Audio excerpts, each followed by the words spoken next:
subscribe my channel and hit the bell icon. एक बार फिर से स्वागत है फ्रेंड्स मेरे YouTube चैनल शिफ्ट इंडिया में। फ्रेंड्स, मैंने पिछले वीडियो में आपको बता रखा था कि सुरक्षा दिवस से ठीक पहले मैं एक सुरक्षा पर एक साधु बाबा की कहानी दूंगा जो काफ़ी महत्वपूर्ण है सुरक्षा के नज़रिए से। इससे वर्कर में काफ़ी अवेयरनेस पैदा होगी। तो चलिए बिना किसी देरी के हम वीडियो को शुरू करते हैं।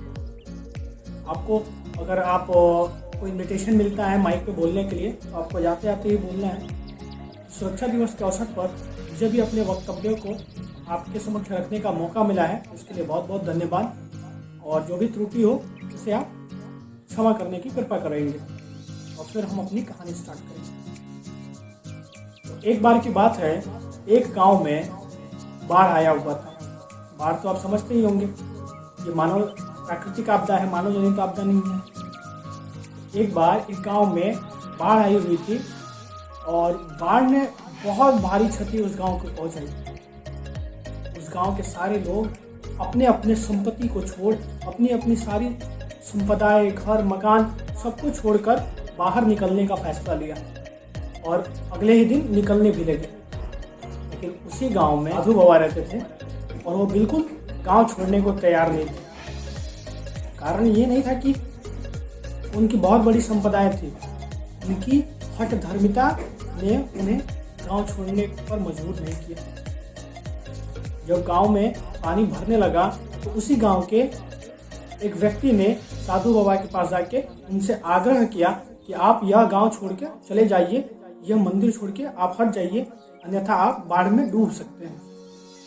बाबा ने उन्हें परस्पर मना कर दिया और अगले ही पल जब पानी मंदिर को आधे तक डुबो दिया तो फिर एक नाव के सहारे एक व्यक्ति आए और उन्होंने बाबा से अंतिम बार कहे कि आप यह गांव छोड़कर चले जाइए, अन्यथा पानी आपको अपने आगोश में समा लेगी। फिर भी बाबा अपने हठ धर्मिता पर अड़े रहे, फिर नहीं छोड़े। अंतोगत्वा पानी मंदिर को पूरी तरह डुबो दी, छत के बराबर पानी आ गई। उस समय एक हवाई जहाज से एक व्यक्ति आया और उन्होंने बोला, साधु बाबा आप तो निकल जाइए, अब ऐसा कुछ नहीं है कि आप बच सकते हैं, यह मंदिर कभी भी जमींदोज हो सकती है क्योंकि पानी इतनी ज्यादा है कि उसकी नींव नहीं टिक सकती है।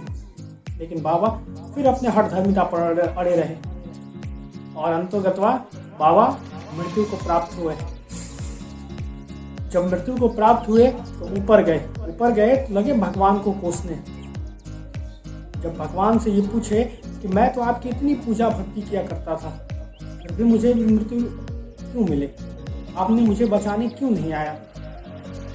भगवान ने उसे उत्तर दिया, हे मूर्ख, जब पानी गांव में पहली बार आई थी तब भी मैं तुम्हें बचाने के लिए अपने आदमी को भेजा था, लेकिन तुम उस समय नहीं निकले। दूसरे बार जब पानी आधी हुई तब भी मैंने अपने आदमी को भेजा था, लेकिन तुम्हारी हठ धर्मिता के आगे वो भी खाली हाथ लौट आया। तीसरी बार जब मुझे लगा कि अब कुछ नहीं हो सकता तब भी मैंने अपने आदमी को भेजा हवाई जहाज के माध्यम से, लेकिन तुम अपने हठ धर्मिता के आगे किसी की नहीं सुनी, इसलिए तुम्हें आज असमय मृत्यु की प्राप्त हुई। दोस्तों, हमें इस कहानी से यही सीख मिलती है कि हमें हर कार्य अपने दिमाग का सही उपयोग करते हुए करना है। हमें साधु बाबा की तरह किस्मत के भरोसे नहीं बैठना है। किस्मत अगर ये होगी हम बच जाएंगे, ऐसा होगा तो बच जाएंगे, इसके भरोसे बिल्कुल नहीं बैठना है। और भगवान भी उन्हीं की मदद करते हैं जो सही तरीके से सही ढंग से काम करते हैं। फ्रेंड्स, इतना अगर आप बोलिएगा तो काफ़ी अट्रैक्टिव आपका ये कहानी हो जाएगी। और एक दो कोटेशन आप ऐड कर लीजिएगा। कोटेशन की वीडियो मैं अगले वीडियो में बनाऊंगा। धन्यवाद।